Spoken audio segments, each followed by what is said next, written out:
He apuñalado a alguien. ¿A quién has apuñalado? A mi hermano pequeño, Christopher. Este chico de 16 años asesinó a sus 2 padres y a sus 3 hermanos, junto con su hermano. Mientras, este chico de 14 años apuñaló 114 veces a una niña de 13. No son solo asesinos, son temidos dentro de las paredes de la prisión. Y uno de los casos era tan retorcido que incluso los guardias querían salir. Aiden Fuchs. Nuestro primer caso nos lleva al condado de St. John's, Florida, donde en lo que debería haber sido un día de celebración y unión familiar, el Día de la Madre de 2021, un niño de 14 años llamado Aiden Fuchs cometió un acto tan salvaje, tan absolutamente incomprensible, que cambiaría para siempre la vida de todos los involucrados. Tristin Bailey tenía solo 13 años. Era una animadora de secundaria llena de vida, cuya sonrisa iluminaba cualquier lugar al que entraba. El 9 de mayo de 2021, su familia denunció su desaparición, lo que desencadenó una búsqueda frenética que terminaría en un horror inimaginable. Cuando las autoridades descubrieron su cuerpo más tarde ese mismo día en una zona boscosa cerca de su casa, encontraron que había recibido 114 puñaladas, un número tan espantoso que desafía la comprensión. La investigación avanzó rápidamente, ayudada por las imágenes de las cámaras de vigilancia, que resultarían cruciales para resolver este atroz crimen. Las cámaras captaron a Tristin caminando con Fuchs a la 1:45 de la madrugada, y más tarde mostraron a Fuchs corriendo solo en dirección contraria, llevando sus zapatos. No se trataba de un crimen pasional ni de un arrebato adolescente, sino de una brutalidad sostenida y deliberada que duró mucho más de lo que nadie debería soportar jamás. Fuchs fue detenido el 10 de mayo de 2021, inicialmente acusado de asesinato en segundo grado, pero a medida que se fue conociendo el alcance de sus actos, los cargos se elevaron a asesinato en primer grado. Las pruebas contra él eran abrumadoras. Los investigadores encontraron ropa ensangrentada en su habitación y en el lavabo del baño, y se descubrió un cuchillo con la punta rota en un estanque cerca de la escena del crimen. Quizás lo más escalofriante fue que la autopsia confirmó que la punta del cuchillo que faltaba estaba incrustada en el cuero cabelludo de Tristin. Pero lo que realmente distinguió a Fuchs como uno de los individuos más temidos del sistema no fue solo la brutalidad de su crimen, sino su total falta de remordimiento. Mientras estaba bajo custodia policial, Fuchs publicó mensajes incriminatorios en Snapchat, entre ellos una selfie desde la parte trasera de un coche patrulla con la leyenda «Hola, chicos, ¿alguien ha visto a Tristin últimamente?». En vídeos difundidos posteriormente por la Fiscalía del Estado, Fuchs aparecía indiferente, diciendo «Nos estamos divirtiendo, en un puto coche de policía», mostrando una inquietante falta de comprensión de la gravedad de lo que había hecho. El proceso judicial que siguió fue tan dramático como decisivo. El 6 de febrero de 2023, justo antes de que comenzara la selección del jurado, Fuchs cambió su declaración a culpable de asesinato en primer grado, evitando lo que habría sido un juicio largo y traumático para todos los involucrados. La fase de sentencia reveló el verdadero impacto de las acciones de Fuchs en los seres queridos de Tristin. Durante las emotivas declaraciones de las víctimas, la madre de Tristin, Stacey Bailey, pronunció un conmovedor testimonio, dirigiéndose directamente al juez R. Lee Smith. Por favor, no piensen ni por un segundo que puede rehabilitarse en algún momento. No hay salvación para él. También se dirigió directamente a Fuchs, afirmando: Aiden Fuchs, me has destruido a mi familia. El 24 de marzo de 2023, el juez Smith condenó a Fuchs a cadena perpetua, la pena máxima para un menor en Florida, señalando que el caso era el más grave, difícil e impactante que había presidido. El juez destacó la naturaleza absurda del crimen, afirmando: «Esto no se hizo por codicia, no se hizo por represalia, venganza o revancha, no fue un crimen pasional». ¿Está bien? No. Está muerta. Por eso es muy importante. Ahora todo depende de ti. ¿Por qué es mi problema? Tú fuiste el último en verla. La sentencia está sujeta a revisión tras 25 años, lo que refleja el enfoque de Florida en materia de condenas a menores, pero la brutalidad del crimen y la total falta de remordimiento de Fuchs lo han convertido en una de las figuras más denostadas del sistema de justicia juvenil. En junio de 2025, Fuchs sigue encarcelado, con la apelación presentada en abril de 2023 aún pendiente. Pero Fuchs no fue el único adolescente cuyas acciones conmocionaron al país.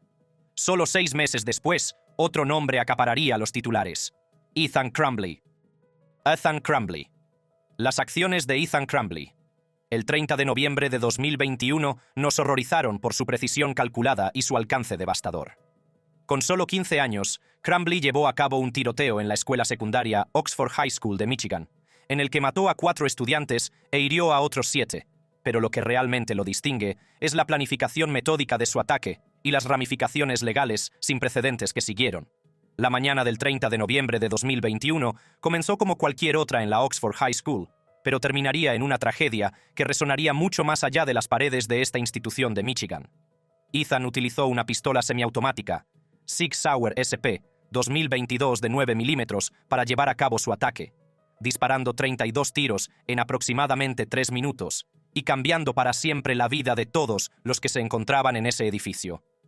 Las víctimas de la masacre de Crumbley fueron Madison Baldwin, 17, Tate Myre, 16, Hannah St. Juliana, 14, y Justin Schilling, 17, que falleció al día siguiente. El arma fue comprada por su padre, James Crumbley, el Black Friday, solo 4 días antes, en presencia de Ethan. Jennifer Crumbley se refirió al arma como el nuevo regalo de Navidad de Ethan en una publicación en las redes sociales, lo que puso de manifiesto una preocupante falta de supervisión parental, que más tarde sería fundamental en el proceso judicial. El día antes del tiroteo, Ethan fue sorprendido buscando munición en su teléfono durante la clase, lo que él alegó que estaba relacionado con una afición familiar por los deportes de tiro. En el momento de redactar esto, Ethan ya había planeado su método de ataque y tenía el arma y la munición en su mochila. La cronología del ataque en sí revela la naturaleza calculada de las acciones de Crumbley. A las 12:38 de la mañana, Jennifer envió un mensaje de texto a Ethan para ver cómo estaba. A las 12:50 p.m., Ethan comenzó a disparar en el pasillo de la escuela. A la 1:22 de la tarde, Jennifer le envió un mensaje de texto. Ethan, no lo hagas. Y a la 1:37 de la tarde, James llamó al 91 para informar de la desaparición del arma y sospechar que Ethan estaba involucrado. Era un tirador escolar que disparó a varias personas. Lo que realmente distingue a Ethan Crumbley en los anales de la delincuencia juvenil no es solo el impacto devastador de sus actos, sino la naturaleza deliberada y ejecutiva de su ataque. Durante la sentencia, el juez Kwame Rowe, del Tribunal de Circuito del Condado de Oakland, hizo hincapié en la extensa planificación y la naturaleza deliberada del ataque, que describió como una ejecución y tortura. Rowe señaló que Ethan disparó varias veces a algunas de las víctimas, entre ellas a Justin Schilling a quemarropa y a Hannah St. Juliana por segunda vez, para rematar el trabajo, motivado por el deseo de notoriedad.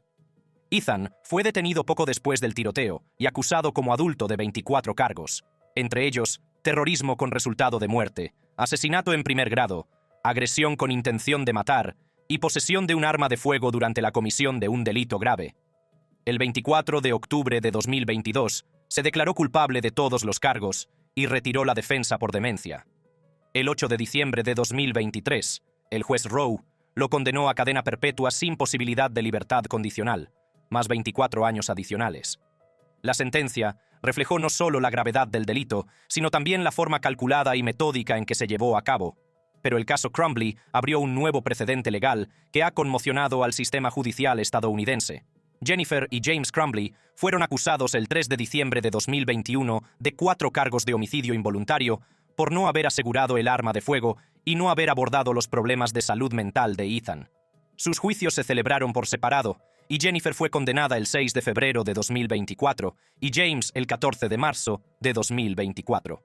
El 9 de abril de 2024, ambos fueron condenados a entre 10 y 15 años de prisión, lo que supuso la primera vez que los padres de un autor de un tiroteo en una escuela estadounidense eran considerados responsables penales. Ethan recurrió su sentencia, alegando nuevas pruebas. Sin embargo, el 7 de junio de 2024, presentó una moción para retirar su declaración de culpabilidad, que fue denegada el 19 de diciembre de 2024. El Tribunal de Apelación de Michigan desestimó su recurso el 6 de mayo de 2025, confirmando la sentencia original. Mientras que el ataque de Crumbley fue frío y calculado, el siguiente caso es puro caos, y vino de alguien que nadie vio venir. Heavenly Arroyo. Heavenly Arroyo, un nombre que evoca imágenes de serenidad, paz y gracia divina, se convertiría en sinónimo de uno de los asesinatos más brutales y sin sentido de la historia reciente de la delincuencia juvenil. En octubre de 2019, este joven de 15 años de Rochester, Nueva York, cometería un acto tan salvaje, tan absolutamente injustificable, que dejaría a toda una comunidad luchando por comprender cómo alguien tan joven podía albergar tanta oscuridad. Ana Vázquez Rodríguez tenía 68 años. Estaba postrada en cama debido a un derrame cerebral y era completamente incapaz de defenderse cuando Heavenly Arroyo entró en su dormitorio el 6 de octubre de 2019. Lo que sucedió a continuación desafía todo entendimiento humano de la compasión, la empatía y la humanidad básica. Arroyo apuñaló a la indefensa mujer 70 veces con unas tijeras, convirtiendo lo que debería haber sido un lugar de descanso y recuperación en una escena de horror inimaginable. El escenario de este brutal crimen añade otra capa de tragedia a una historia ya de por sí horrible. Arroyo llevaba solo una semana viviendo con su tío abuelo en el complejo residencial Father Diaferio Village, en Fall River, Massachusetts. Su madre, que vivía en Rochester, Nueva York, había pedido ayuda para hacer frente a los problemas de su hija, y la familia estaba estudiando la posibilidad de darla en adopción. Ana Vázquez Rodríguez era la madre de la novia de su tío abuelo, una figura prácticamente maternal que había acogido en su casa a una adolescente problemática y necesitada. El desencadenante de esta violencia devastadora fue tan mundano como inexplicable. El tío abuelo y su novia tenían previsto viajar a Nueva York el día del incidente para obtener los documentos legales que formalizaran la custodia de Arroyo. Cuando el viaje se retrasó por problemas con el coche, Arroyo se puso cada vez más nerviosa. Esa tarde, cogió unas tijeras de la cocina y llevó a cabo el fatal ataque. Tras el asesinato, Arroyo se duchó para eliminar las pruebas de sangre, tiró la ropa manchada de sangre en un contenedor cercano y le dijo al nieto de la víctima, que estaba jugando a videojuegos con unos auriculares, que su abuela no se encontraba bien. Inicialmente, Arroyo afirmó haber estado fuera y haber visto a un hombre enmascarado huir de la casa.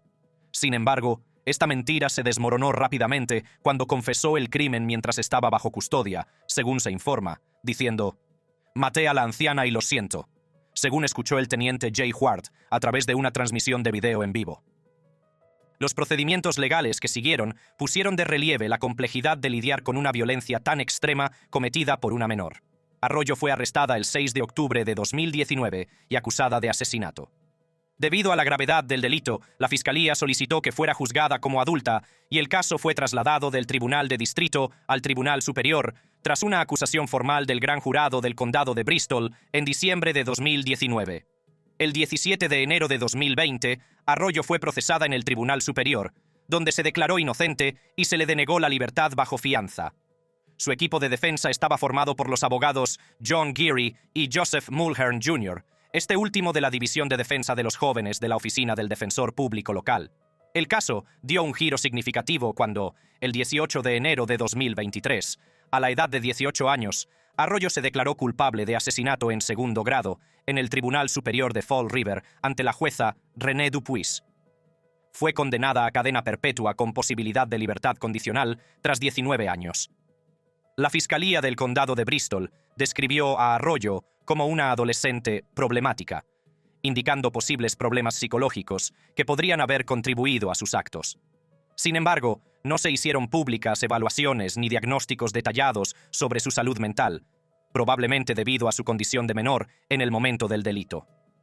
El fiscal del condado de Bristol, Thomas M. Quinn III, calificó el caso de trágico y tildó a Arroyo de peligrosa, haciendo hincapié en que la sentencia era adecuada, dada la gravedad del delito.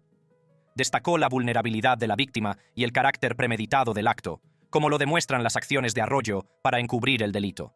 A diferencia de los casos de violencia de bandas, disputas domésticas o incluso tiroteos en escuelas, en los que se puede discernir cierta lógica retorcida, el ataque de Arroyo a una anciana indefensa y postrada en cama desafía toda explicación racional. La naturaleza sostenida de la violencia, 70 puñaladas con tijeras, demuestra un nivel de rabia y brutalidad continuadas que es casi imposible de comprender.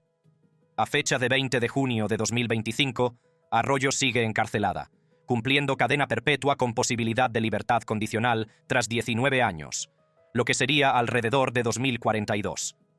La rabia de Arroyo fue espantosa, pero lo que vino después fue aún más escalofriante. Una adolescente cuyo comportamiento en la sala del tribunal redefinió la palabra sin remordimientos. T.J. Lane. En el panteón de los delincuentes juveniles más temidos de Estados Unidos, pocos casos han generado tanto rechazo y miedo como el de Thomas Michael T. Lane III. El 27 de febrero de 2012, este joven de 17 años destrozó para siempre la tranquila comunidad de Chardon, Ohio, al llevar a cabo un tiroteo en una escuela que se cobró 3 vidas y dejó 3 heridos. Aproximadamente a las 7:30 de la mañana de ese día de febrero, Lane entró en la cafetería del instituto Chardon High School, armado con una pistola semiautomática Ruger MK 3 calibre 22 que había robado a su tío.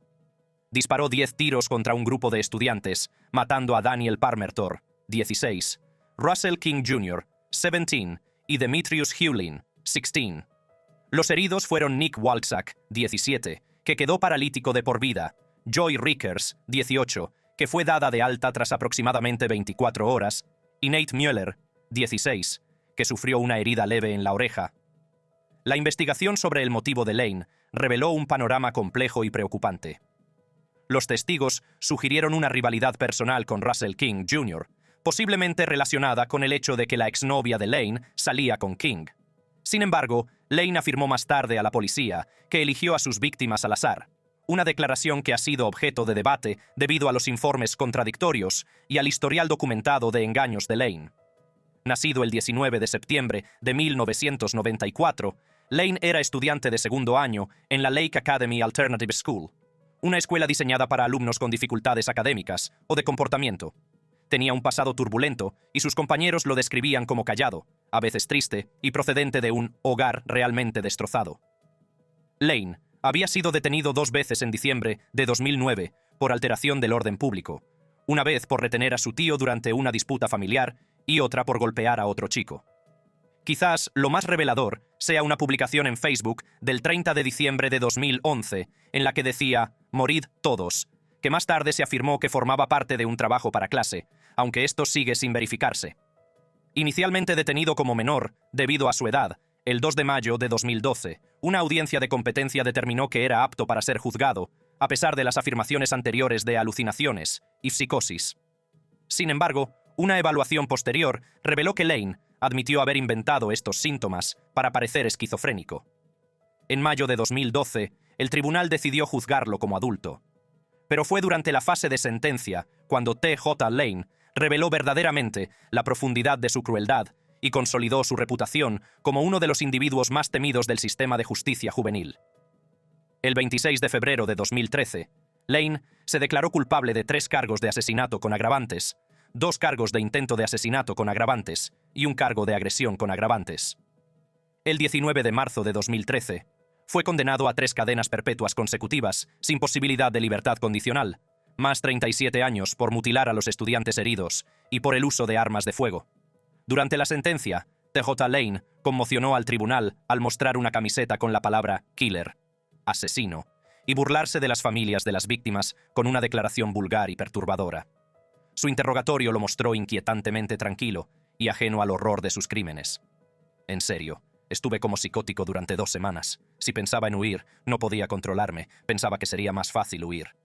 Esta escalofriante confesión muestra el reconocimiento por parte del propio Lane de su estado mental antes del tiroteo, pero su comportamiento posterior sugiere una ausencia total de remordimiento genuino o de comprensión del dolor que causó. La historia de Lane no terminó con su sentencia. En abril de 2013, Lane apeló su condena, argumentando que su traslado obligatorio de un tribunal de menores a uno de adultos y la cadena perpetua sin posibilidad de libertad condicional eran inconstitucionales. El Tribunal de Apelación del 11º Distrito confirmó la condena y la sentencia en mayo de 2014. Pero quizás el capítulo más impactante de la historia de Lane tras su condena llegó en 2014. El 11 de septiembre de 2014, Lane escapó de la institución correccional Allen Oakwood, en Lima, Ohio, escalando una valla con otros 2 reclusos. Fue recapturado menos de 6 horas después, a unos 100 metros de la prisión. Tras la fuga, Lane fue trasladado a instalaciones más seguras. El impacto de los delitos de Lane se extendió mucho más allá de las víctimas directas y sus familias. Las familias de las víctimas presentaron demandas por homicidio culposo contra la familia de Lane, que se resolvió con un acuerdo de casi $2,7 millones en mayo de 2014. La comunidad de Chardon trabajó para sanar las heridas, con supervivientes como Nick Walczak abogando por la seguridad en las escuelas a través de iniciativas como la Coach Hall Foundation. Y aunque la masacre de Lane acaparó los titulares, El siguiente caso demuestra que la manipulación puede ser tan letal como un arma. Roxana Sikorsky. El caso de Roxana Sikorsky nos presenta una de las historias más complejas y moralmente ambiguas de la justicia penal juvenil. En octubre de 2014, esta niña de 15 años, cuyo nombre a menudo se escribe como Roxana, conspiró con su novio de 23 años, Michael Rivera, para asesinar a su familia adoptiva en Plymouth Township, Michigan. Roxana y sus dos hermanos fueron adoptados en Polonia tras sufrir graves abusos y negligencia en su familia biológica. La adopción por parte de la familia Sikorsky tenía como objetivo proporcionarles un entorno acogedor, pero Roxana siguió enfrentándose a importantes dificultades. Le diagnosticaron trastorno por déficit de atención, trastorno por estrés postraumático, TEPT, y trastorno reactivo de la vinculación, afecciones directamente relacionadas con el trauma sufrido en su primera infancia. Sikorsky conoció a Michael Rivera, entonces de 23 años, en Facebook en la primavera de 2014. Lo que comenzó como una comunicación online se convirtió rápidamente en una relación que resultaría profundamente destructiva y manipuladora. Rivera ejerció una influencia considerable sobre la vulnerable adolescente, una dinámica que resultó fundamental para comprender los acontecimientos que siguieron. A pesar de los esfuerzos de sus padres por poner fin a la relación, incluida la presentación de una denuncia por abuso sexual de menores contra Rivera, los dos continuaron comunicándose en secreto. El 17 de octubre de 2014, aproximadamente a las 2 de la mañana, el plan que Rivera había estado tramando llegó a su horrible culminación. Siguiendo las instrucciones que Rivera le envió por mensaje de texto desde fuera de la casa de su familia, Sikorsky apuñaló a su hermano de 12 años en la garganta con un cuchillo de filetear de 15 a 20 centímetros. Su hermana menor presenció el ataque y gritó, alertando a sus padres. Milagrosamente, el hermano sobrevivió y ningún otro miembro de la familia resultó herido. Sikorsky huyó por una ventana y más tarde fue detenida junto con Rivera en el suroeste de Detroit. Los mensajes de texto entre Sikorsky y Rivera, revelados durante la investigación, pintan un inquietante cuadro de manipulación y coacción. Según The Detroit News, Rivera envió instrucciones explícitas, como «apuñala como si estuvieras cortando un tomate». La respuesta de Sikorsky reveló su renuencia y su conflicto moral. «No puedo. No soy una psicópata». Pero siguió adelante con el ataque bajo su influencia. Este intercambio es quizás la prueba más crucial para comprender el estado mental de Sikorsky. Su respuesta muestra un claro reconocimiento de que lo que se le pedía que hiciera estaba mal, pero se sentía obligada a cumplir las exigencias de Rivera. Sikorsky fue acusada de 4 cargos de conspiración para cometer asesinato, un cargo de agresión con intención de matar, un cargo de uso de un ordenador para cometer un delito y un cargo de agresión con agravantes. La decisión de juzgar a una menor de 15 años como adulta fue calificada de inusual por la fiscal del condado de Wayne, Kim Worthy, quien la justificó por la gravedad del delito planeado. Se le impuso una fianza de $1 millón y se le ordenó no tener contacto con sus hermanos. En febrero de 2016, Sikorsky se declaró culpable de un cargo de agresión con intención de matar, y se retiraron otros 6 cargos por delitos graves, como parte de un acuerdo con la fiscalía. El 28 de marzo de 2016, fue condenada a entre 10 y 20 años de prisión por el juez James Callahan, del Tribunal de Circuito del Condado de Wayne. Durante la sentencia, su madre, Lauren Sikorsky, pidió clemencia, afirmando que necesita urgentemente ayuda psicológica continua, y culpó a la influencia de Rivera. Sikorsky se disculpó entre lágrimas, diciendo: «Quiero pedir perdón a mi familia por no ser la hija que ellos deseaban que fuera». Según el Departamento Correccional de Michigan, Sikorsky salió en libertad condicional el 16 de octubre de 2024. A fecha de 20 de junio de 2025, se encuentra en libertad condicional con supervisión hasta el 16 de octubre de 2025. Pero ninguna de estas historias se puede comparar con lo que está a punto de escuchar, porque el siguiente caso no involucra a uno, sino a 2 hermanos que planearon algo mucho más allá del asesinato. Los hermanos Bever. Nuestro último caso nos enfrenta al que quizás sea el ejemplo más escalofriante de maldad juvenil en la historia reciente de Estados Unidos. El 22 de julio de 2015, en el tranquilo barrio residencial de Broken Arrow, Oklahoma, los hermanos Robert Bever, 18, y Michael Bever, 16, llevaron a cabo una masacre familiar que se cobró la vida de 5 miembros de su familia y destrozó para siempre cualquier ilusión de seguridad dentro del hogar. La familia Bever, una familia solitaria que educaba a sus 7 hijos en casa, parecía normal desde fuera, pero se mantenía aislada y evitaba la interacción social. Los vecinos describían a la familia de 9 miembros como tranquila y solitaria, y decían que los niños solo jugaban en su propio jardín. Las pruebas sugieren que planearon los asesinatos durante al menos un año, con la intención de utilizarlos como punto de partida para una ola de asesinatos por todo el país. Su objetivo era matar a 500 personas, creyendo que esto los elevaría a un estatus divino y garantizaría que fueran temidos y recordados. La fase de planificación del ataque revela un nivel de premeditación realmente escalofriante. Cuéntame más sobre cómo hicieron los planes y de qué hablaron. Hacíamos planes todas las noches, y empecé a darme cuenta de que realmente íbamos a hacerlo la segunda noche. Robert había estado comprando chalecos antibalas, cuchillos y munición para preparar la matanza que tenían planeada. Planeaban asesinar a su familia y utilizar la casa para recibir envíos de munición, robar el GMC Yukon de la familia y emprender un viaje por carretera para cometer asesinatos al azar. La noche del 22 de julio de 2015 se pondría en marcha este horrible plan. Entre las 11 y las 11:30 de la noche, Michael y Robert estaban en su dormitorio y decidieron que era el momento de poner en marcha su plan. Según el relato de Michael, salió al salón y le dijo a su hermana, Crystal, que quería enseñarle algo en el ordenador. Cuando ella entró en la habitación y se acercó al escritorio de Michael, Robert la atacó. Según el testimonio de Crystal, ella había entrado en su habitación para decirles a ambos que su madre quería que lavaran los platos. Crystal sorprendió a Robert y Michael preparándose para el ataque y escuchó su plan momentos antes de que la atrajeran y trataran de matarla. Después de que ella escapó, los hermanos se lanzaron a una matanza, apuñalando mortalmente a 5 miembros de la familia 141 veces. Crystal sobrevivió a pesar de las múltiples puñaladas, un corte en la garganta y la pérdida excesiva de sangre.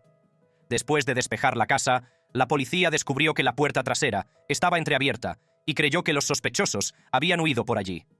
La policía utilizó unidades caninas para rastrear a Robert y Michael y los encontró escondidos cerca de un arroyo. Robert se rindió inmediatamente, mientras que Michael fue obligado a salir por un perro policía. Cuando los hermanos fueron arrestados, fueron fotografiados como prueba, y Michael tenía una mirada ausente. Robert, por otro lado, parece bastante feliz.